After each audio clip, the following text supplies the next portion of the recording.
Good evening, ladies and gentlemen. It is very tricky to be given 3 minutes when you've spent 11 years working with the slums, because there is normally a lot to share. In response to what has been said so far, indeed, everyone is trying to tell us to go back to the basics. We need to understand ourselves if we are to move forward.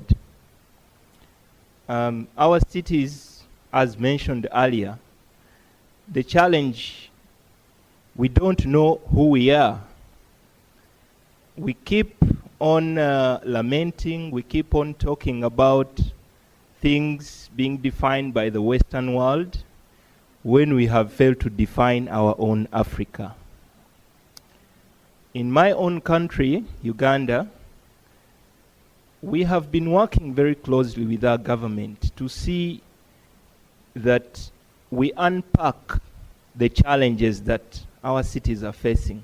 And for the last 6 years, we have tried to bring communities closer to the city authorities to be able to, to share some level of knowledge that will be a foundation for sustainable planning.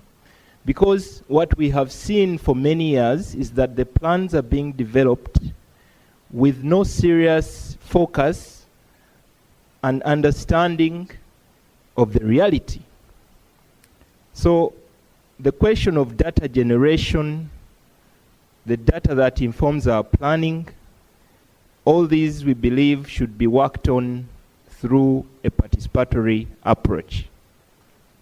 Through community data generation, slum enumerations, mapping, profiling, cities will be able to get the information needed to plan for a better future. 2, this paper has examined the technical challenges our municipalities are facing. It has also looked at the strength. But very little attention has been given to the capacities in the communities in these cities which can be leveraged to contribute to the sustainability of development in these towns. When you look at it, it's like there is no resource in the communities. According to our experience in Uganda, the implementation of community procurement, the implementation of several programs for upgrading in the slums has shown that communities have a lot to offer.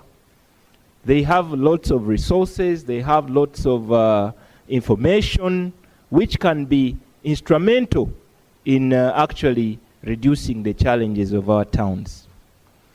The other issue, the question of accountability. All these challenges we have seen, the paper presents them as if the biggest problem is faced by the state. Actually, the biggest problem is faced by the people.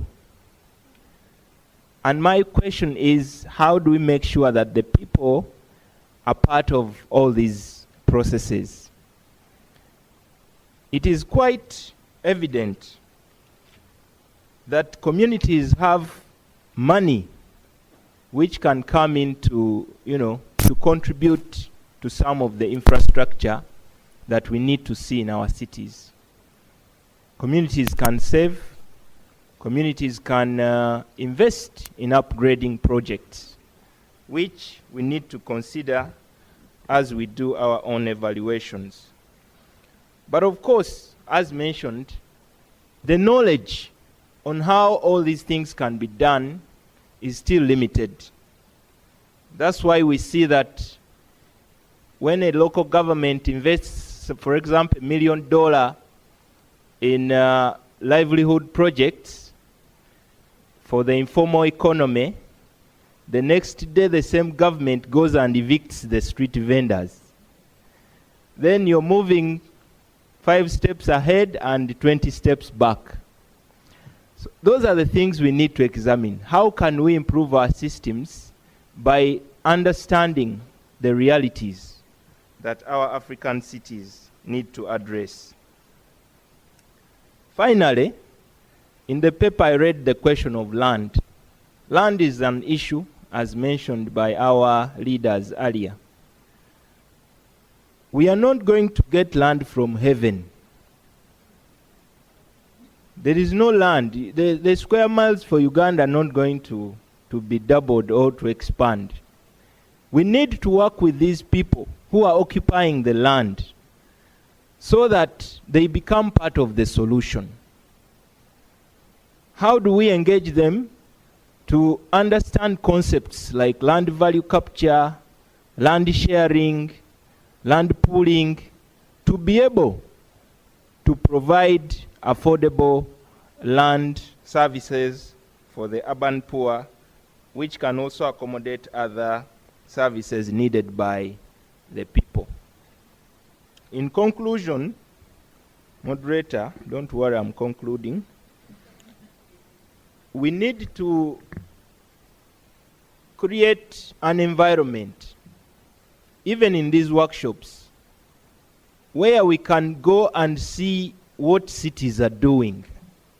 And I thank the organizers. I think there is a site visit on Friday to see what Accra has managed to do so we can learn from it, not to spend most of the time talking to each other. We need to talk to the external world as well, because we are the people who are making things happen. Thank you so much.